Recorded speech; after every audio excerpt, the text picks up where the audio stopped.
Hello കൂട്ടുകാരെ, ഇന്ന് December 1. Isho തന്ന ഈ ജീവിതം ഓരോ നിമിഷവും സന്തോഷത്തോടെയും ആദരവോടെയും നമുക്ക് സ്വീകരിക്കാൻ ശ്രമിക്കാം. അതിനായി ഇന്നു മുതൽ ഒരു കാര്യം ചെയ്തു തുടങ്ങിയാലോ? നിങ്ങൾ റെഡിയല്ലേ? ഉണ്ണീശോയോട് നമ്മുടെ സന്തോഷങ്ങളും നമ്മുടെ സങ്കടങ്ങളും ഒക്കെ ഷെയർ ചെയ്യാം. അങ്ങനെ പറയുന്നത് ഉണ്ണീശോയ്ക്ക് ഇഷ്ടാ. ഇന്ന് കുറച്ചു നേരം ഉണ്ണീശോയുടെ കൂടെ കൂടിയാലോ? അങ്ങനെ ഉണ്ണീശോയുടെ ജനനത്തിന് കാത്തിരിക്കാം. അതുപോലെ ഇന്ന് നമുക്കൊരു സുഹൃത്ത ജപം പഠിച്ചാലോ? എന്റെ ഉണ്ണീശോയെ, എന്റെ ഹൃദയത്തെ നിന്റെ സ്നേഹം കൊണ്ട് നിറയ്ക്കണമേ. എല്ലാവരും ഇത് ചൊല്ലണേട്ടാ.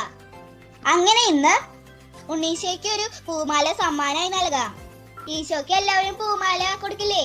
മറക്കല്ലേ കൂട്ടുകാരെ?